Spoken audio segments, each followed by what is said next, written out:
space being integral to the future of this nation, and then our members will have a different level of respect about that imperative.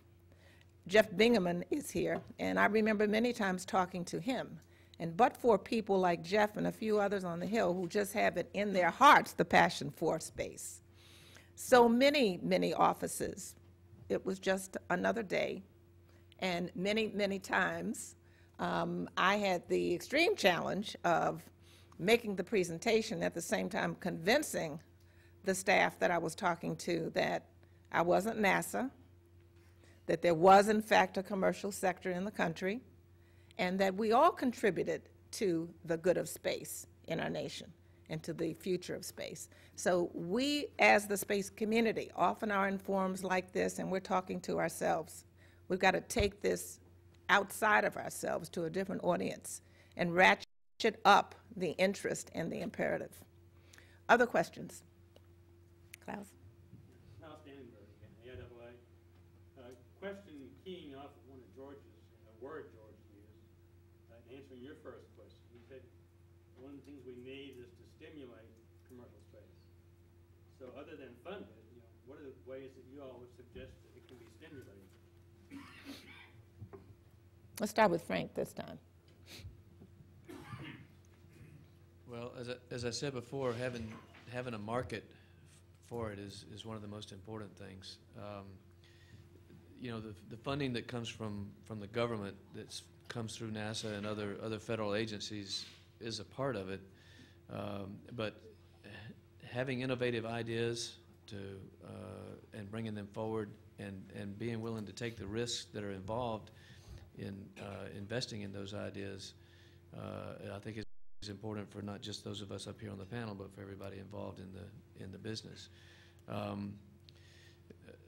It takes, however, sometimes a group to give people enough courage to go after these risky things, and so competition is healthy, but also mutual support in a situation like this is also helpful. And one of the good things about the space community is that you don't see a lot of the attacking each other that goes on in other areas. We get frustrated with each other, and we worry about each other as we're going after various contracts, but once the contract's awarded, we move on and we get our jobs done. And I think tends to be a lot of mutual support in the industry, but we have to keep that going. And the more stress we're under, the more difficult it is to keep that attitude in place. And so I think we have to keep that in mind. Mm-hmm. Just that I'd like to point out that there is, you can have a commercial development that you don't pay for yourself. That is, you don't have to fund commercial development, you can sponsor it. And that is one of the key and groundbreaking paradigms of the COTS program, is that it is not a government contract, it's a Space Act agreement. And they fully expected, and said so much in the solicitation, commercial investment. And in fact, we're investing about 1/3 of the development cost ourselves. And we do that because we see a commercial application for it at the end.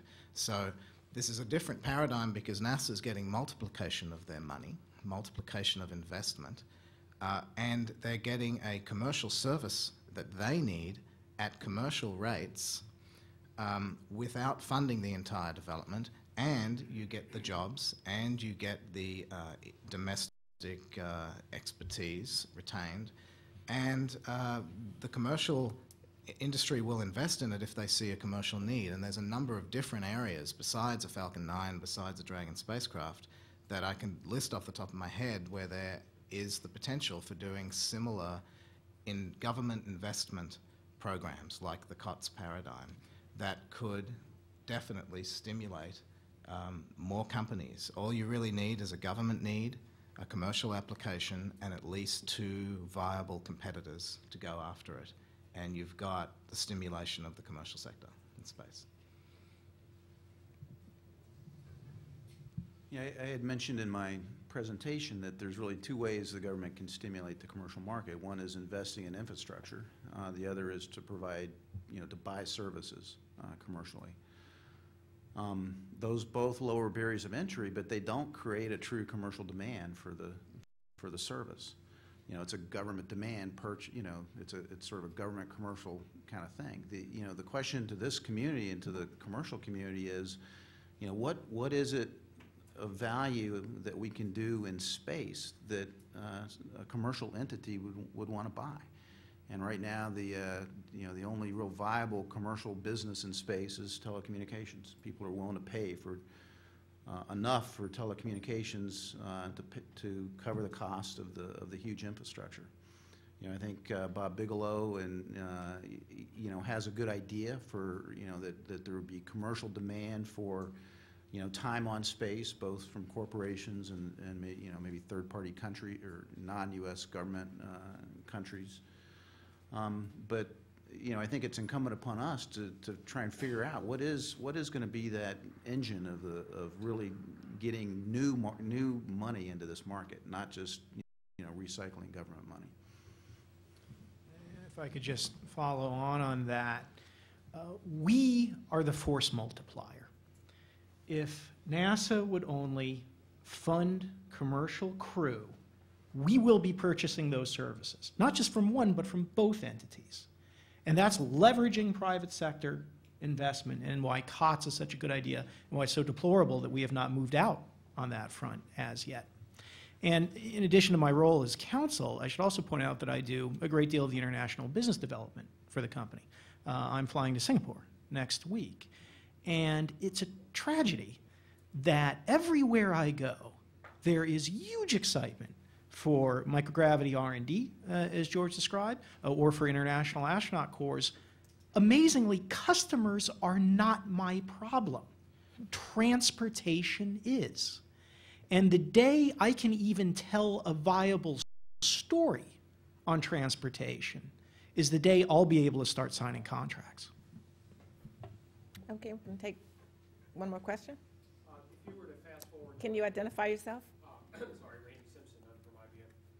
If you could fast forward 20 years, where do you think the world will be in low Earth orbit?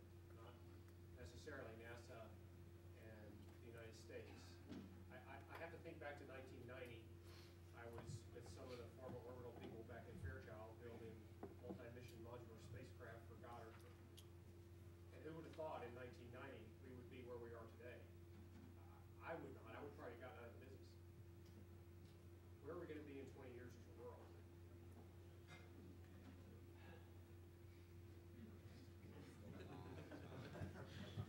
I'll tell you what, if we're not very careful, we'll all be speaking Chinese in low Earth orbit. And I'm not even kidding. That's where we're going to be. You know, if you look at who's producing the engineers, China, Russia, Brazil, who are the only two nations that are going to be able to go to space? China, Russia, and probably soon India. So let me tell you, the stakes are high, and we talked about this during the Augustine Commission. Quite frankly, if America isn't able to get it right this time, you're going to be ordering low main and microgravity. I love Mike Golan.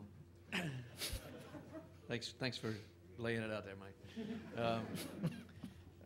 And there's a lot to what he said. There is extreme competition for what we all take for granted as our capability.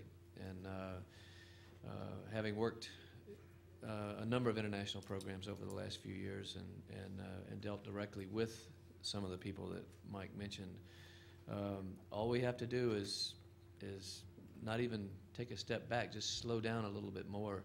And there are a number of people who would be happy to take the flag and press on. Yes. And what I hope is that they don't take our flag and take it somewhere else. But that's a ways off.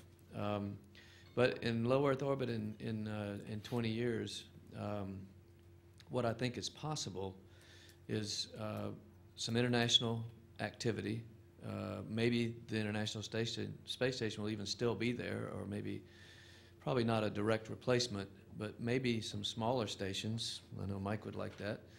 And maybe some depots in low Earth orbit that would be enabling us to go well beyond that, where you could stockpile supplies, fuel, and maybe even house a few people for brief periods of time as necessary. But I think low Earth orbit really, until we perfect levitation or hyperdrive or whatever it's going to take to replace the chemical rockets, low Earth orbit will be our way station for wherever